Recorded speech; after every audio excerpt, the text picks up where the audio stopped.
everyone. Welcome to Living Southern Oregon, where today I have the pleasure of introducing you all to Christina Lefevre.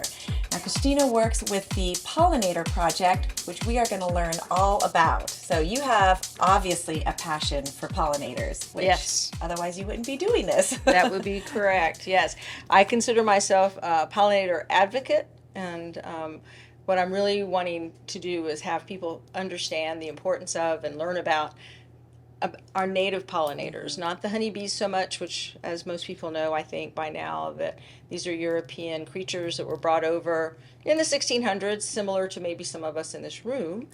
And so there are impacts to this place here in Southern Oregon. I'm from Georgia, and I lived in Georgia for 45 years, and so I don't think there's a lot that Georgia can do to help restore their native landscape, but I think the Rogue Valley, Southern Oregon, there's so many passionate people here that love where we live and see the amazingness of it, the diversity that's here, not just pollinators, but so many creatures, and are willing to work to make this place stay this place. Yeah, things have changed. People bring in the plants that they love, and they're coming from other countries, and then that impacts our native pollinators because there's less and less to eat, and then if there's competing species, either insects or birds or plants, then that starts to change the entire ecology, and we no longer become this place where we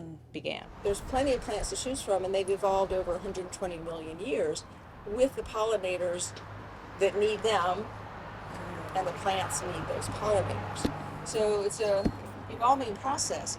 So I'm trying to help people understand that and how they can do a little bit in their own yard to restore some of the landscape. I'm not saying take out your ginkgo, although I could tell you that, but I won't.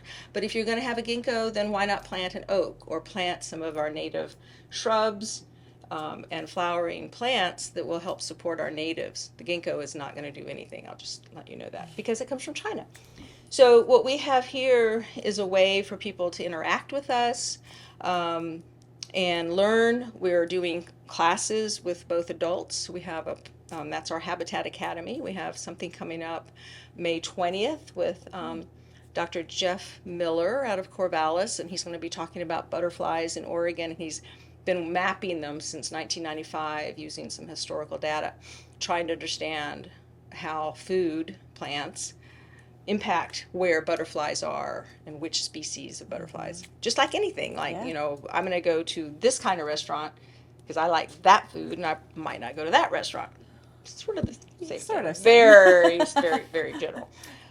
So we have the Habitat Academy for adults. We also have our Pollinator Pals program, which we're really ramping up. I'll introduce you to Ethan in just a moment. He's our AmeriCorps member. This is the first year we've had an AmeriCorps member. We're very honored to have gotten that. And so he's doing so many great things in our schools and also other events. Like we have the 2 Earth Day events coming up this Friday at SOU, the Farm and Science Works. And then also on Saturday, we're at Phoenix Industrial Studios. BCD USA and the city are partnering with Phoenix Industrial Studios, so we'll be there. That's the first time they've had an Earth Day. We'll be over at the Phoenix High School on May 9. There's a big thing happening there with elementary school kids. And then in Rouge on April 27, a science fair. So Ethan's working with all of that. Wanted to introduce you all to Ethan Robison, who is with AmeriCorps and who has been helping out here at the Pollinator Project. So I'm going to let him tell you what program he's been helping out with. All right, thank you. My name is Ethan Robison, and I'm the Education and Outreach Specialist for PPRV.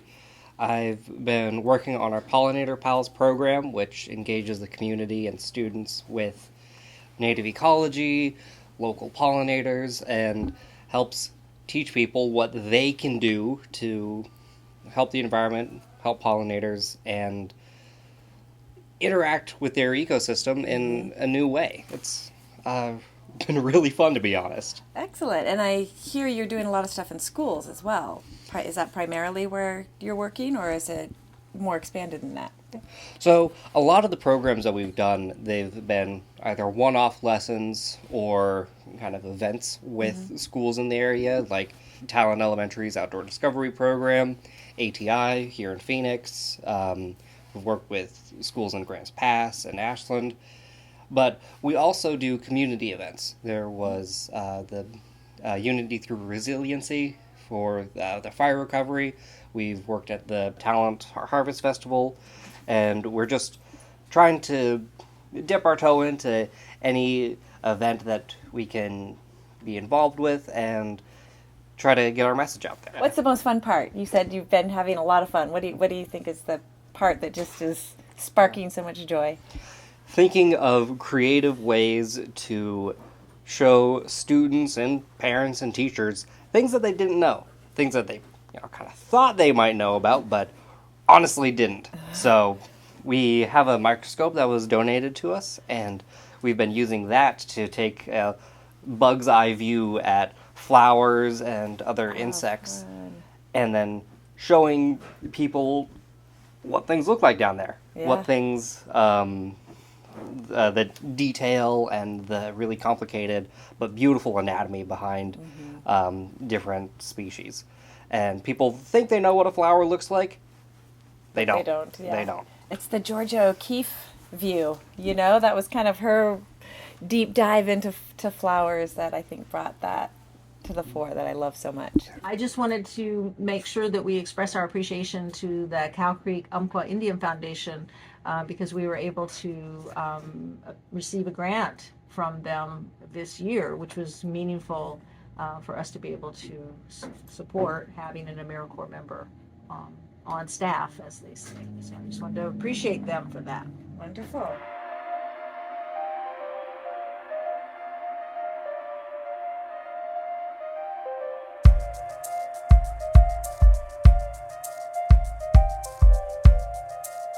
That's our pollinator pals, trying to reach the kids and help them understand, the bees are great and caterpillars turn into butterflies. And the ones that don't become food. Good job. And then we also have a From Fire to Flowers pollinator garden program where we're helping community members who have been impacted by the fire to rebuild their yard with mostly native pollinator plants. And so we've done 7, I believe, now in the community, mostly Phoenix and Ashland. And how do people get involved with that if they're... It's on our website. We have information on our website. We have a number of sponsors. Access is helping to fund a couple. Indigo Creek Outfitters has made a donation. And then we have the sponsors that are helping us. Plant Oregon is huge. They've donated so many of the plants that we've put into these gardens. Shooting Star is making donations as well and or giving us discounts. We grow a lot of the plants that go into the gardens.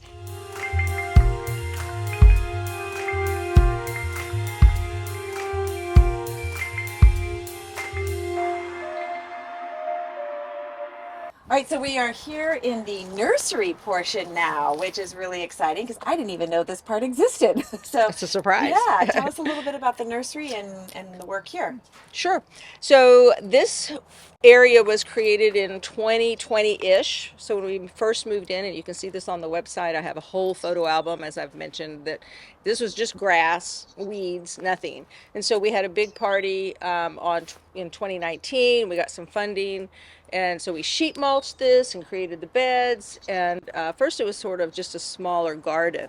And then when we started collecting seed and realizing we had more plants than we could, deal with, we said, well, we'll just grow plants. So these are examples of trays that actually, if you look closely, have seedlings coming up. So we seeded a lot of these Halloween weekend. And so a lot of these have germinated and we've seeded in since. And now we're starting to pot up. So we have to, the weather has been crazy. Yes, just a little. So things are a little slow. So things should be much further along. So this tray here of Coyote Mint. Oh, yeah. Or Monodella villosa, all of these little babies were in a tray like this. And then a couple weeks ago, one of our volunteers separated them out of, and if you look closely, there's some little seedlings in here. So these need to be moved up. But these have been moved up and they've actually grown in the last couple of weeks now that they're in this bigger, better soil. So what we're trying to do is grow the plants that we want people to have in their gardens that will best serve our native pollinators. And specifically, even more, the butterflies and the moths, because their caterpillars, their babies, feed our ecosystem in ways that a lot of people don't understand. So the native plants are really important. No matter where you live, you have native plants. We have plants that are native to this ecology. And so we're really wanting people to understand that. And so it's a little disconcerting sometimes because people want to plant seeds anytime. They want blooms to happen all the time. But these plants don't do that. These plants, not just these, there's plenty. There's 3,600 species of native plants in Oregon. And that includes trees, shrubs, grasses, forbs, which is a fancy scientific word for flowering plants, bulbs. So we have lots of plants here. We're still in the process of moving these up. We have a plant sale, as I mentioned, coming up on May 7th. So we will have So is that going to be here? Yes, it will be our back parking lot. I forgot to tell you that the fire came through here. Didn't really hurt the beds, but anything that we had in here, it all got burned up. But we're in the process of regrowing, just like a lot of people. This is an area where we work out here. I wish it looked a little better, but we haven't been able to talk our landlords into getting us anything else. So this is the area where the plant sale will be. This will be our 6th plant sale, I think. So the plant sale's on May 7th. May 7th, which is a Sunday. It's a Sunday. And what are the hours going to be? It's going to be from 10 until 3. And it's always so fun. We have great volunteers. A lot of them have done it before, so they kind of know the drill. So we'll be here early to set up and get the plants arranged. And yeah, and this year it's going to be great. We're going to have some of our previous vendors, but we're also going to have the Jackson County Library. Oh, So that's super fun. They're working on some things regarding native plants, and then so they'll have some resources and books, and so people can find out what they've got too.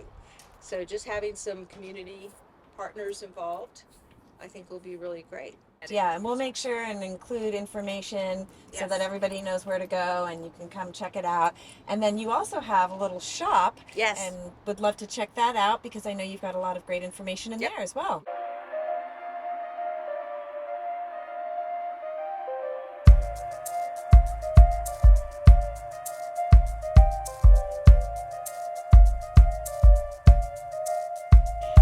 C3 LLC is one of our, Vanessa Henson is one of our team members, and so she uses some of her company time to help us. So it's a really great program. It's hard because you were all volunteers, and so we start with a piece of land that the landowner or the homeowner doesn't really quite know what to do with because they don't quite understand the pollinator native plant thing.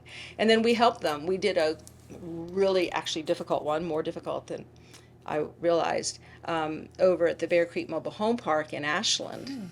And we ended up, thank goodness, working with the SOU fire ecology class. So they helped us design the space with the plants and then actually install the plants. And it was on a steep slope. So if we hadn't have had those 15 young people, That would have been a little difficult. It would have been Do you have more pictures difficult. of those? I the do. Completed? Yeah. You'll have to send those to me I will. because I'd love to yes, be able to showcase I those. haven't updated the website or the brochure with that yet, but it is on Facebook, and I have a photo album of the whole thing. Dr. Chaya Werner at SOU, she's the fire ecology professor, and so she and I connected at an SOU event, and we got to talking, and so the students were not only learning about major fire ecology restoration like the Klamath Dam, but then how can we, as just, small landowners, make a difference? And so it's not just because, we did that one, but it's hopefully because we did another one close by, and then we did another close by. And so we now have one more that we're going to do for sure that we know of in Bear Creek, and I think another couple. And Bear Creek is really right there. Ashland Mobile Home Park is really important because it's right there on Bear Creek right there in the riparian area that goes from way this way to way that way, and it's connecting lots of plants, connecting lots of pollinators, connecting lots of ecology. So it's important that we're in that space. And the owner of the mobile home park is really supportive, and he's doing a lot of restoration himself. So yeah, so that's our From Fire to Flowers pollinator garden program. We have the growing for pollinators in the nursery, and then we have our demonstration garden out front that we started working on in 2019 with a grant from the Ashland Food Co-op. And we put in these native plants.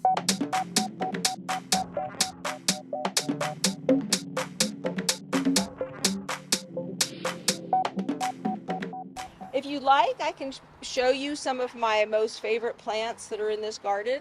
We have very few little sunshine, so it's hard to find any pollinators. If we're lucky, we might find a bee, but I'm not seeing anything flying. I'm like the bees. I like the warmth too. Yeah, exactly. This one is a Penstemon humilis, and last year and 2 years prior to that, this is going to be glorious. I hope it blooms this year, but it will have tall stalks, an incredible blue, purple that you can't really describe. So we have a couple of these. There'll be a few for sale. This funny looking plant is probably one of my favorite, and there's a lot of reasons for that. This is a small plant. We had a really big one over there that after 3 years it was really looking crappy, and she had made us lots of babies, so we took her out. And so this will probably become a major plant over the next couple of years as this one just gets bigger and bigger. You'll notice the seed heads are still left there. So these had been flowers, and then they turned to seed heads. And this one, if you want to get a close-up of this, there are no seeds in there. So why are there no seeds? Birds? Yeah. So when you have a pollinator garden, they're serving, as I mentioned, the ecology. So this is a wonderful plant for the birds. This is a high nutrient What is this seed. one called? Sorry, I never I told know. you. This, and another reason I like this plant is because I like to say the Latin. This is Grindelia nana. But this is a great plant. It's also a weed. We've weeded a lot of little babies in here, but this is a baby of that mama.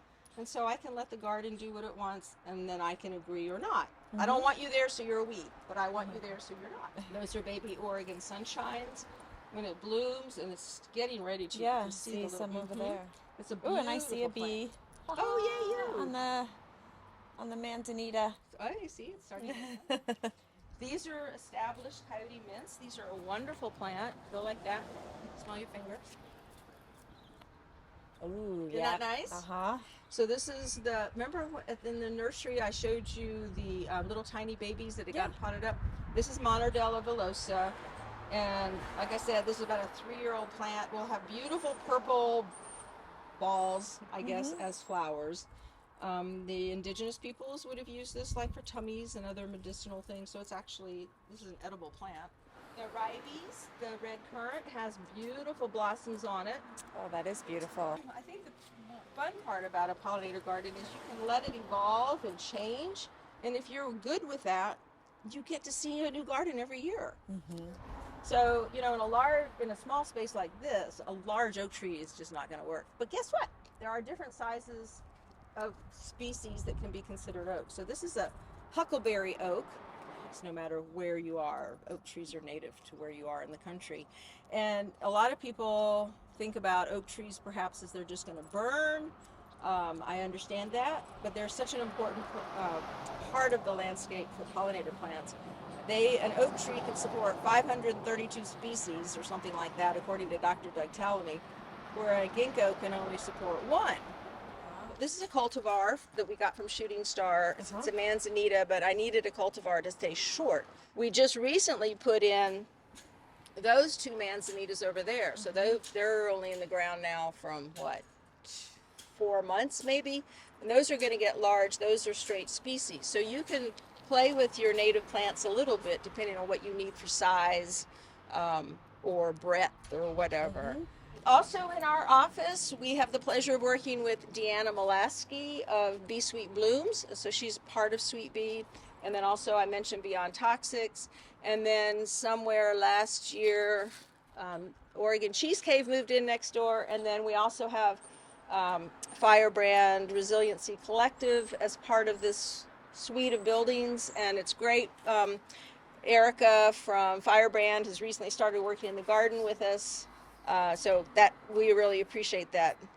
Yay, Neighbor. volunteers. Yeah, exactly, correct. And if you go on our website and look at what this looked like in early 2020, and then you look at it in 2023, and now it's quite amazing. It takes time. Do you take any before and after Oh, photos? yeah, it's all on the good. website. Yeah, good. We'll Oh, make yeah. sure and have the website available so everybody Oh, yeah. can check it out. I love before and afters, right? It's amazing what you can see. Yeah. And so I think that's a point that people who are new to natives don't quite understand, because if we're used to plants in the big box store, right? You go in and it's a beautiful bloom and it lasts forever and it always looks perfect. Because nothing's eating it, nothing wants it. Yeah. So if you fill your landscape with those kind of plants, yeah, it's really pretty, but that's for people. So a pollinator garden is, yes, for people, but also with pollinators in mind, because otherwise you don't have a pollinator garden, you have a people garden. Right. So that's what we're really trying to get across with all of our programs. And then our final program I'll mention to you is our Rogue Buzzway program, and that's where we're starting that back up again after COVID, et cetera, with the SOU GIS department. Jamie Trammell has helped us get interns to help restart our mapping program. So we're getting that going again, and the theory of that would be, I talked about the riparian area, right? Mm-hmm. So why not show where the pollinator gardens are, big or small, in our Rogue Valley, and how we can connect those from point A to point B, yeah. Because then you have a corridor. And what if you could think, and it's not going to happen right away. I read an article about somebody wanting to bring back the butterflies into an urban area. It took them 10 years to really start to see a difference, because the plants had to be there, and there had to be enough population of both the plants and the butterflies to actually start to make a difference. So that, yeah, the vision is there, yeah. And you have to be patient. You have to be patient. Mm-hmm. Like so with anything. Yeah. So what if you could have enough pollinator gardens so that you could bring butterflies down out of the monument, yeah. Up through, isn't that amazing? It gives me chills. That would be amazing. Yeah. Yeah, so tell us how people can get involved and support. Oh, good. Thank you so much for asking. So we are a volunteer organization. I actually am a volunteer. I know it seems weird that I do all this and I'm not getting paid, but I just think that there's a niche that needs to be filled, and I started and I haven't been able to stop yet. So a great way for people to help is obviously volunteer. We have so many great volunteers. I've mentioned that before. We couldn't do what we do without them. But we do have expenses. We're wanting to expand. I really am wanting to hire someone as a staff or independent contractor. We have different programs, and so compensating people when they take the charge and have responsibility and make a commitment, we're needing to go to the next step. And so having contributions, donations, people with experience and expertise. So yeah, people can come and talk to me, and I would love to hear more about how the community can help us grow and teach people and engage people in supporting our pollinators and plants and our local ecosystem. Excellent. And if people want to donate, they can do that Yes. online? That's a Yes. nice, easy way? Yes, please go to our website, donate online. You can always just bring a check for cash if you'd rather do it that way. But yes, we have a website with a donation page. Perfect. And we have a number of events coming up that you can purchase tickets. And yeah, all the support is appreciated. Wonderful.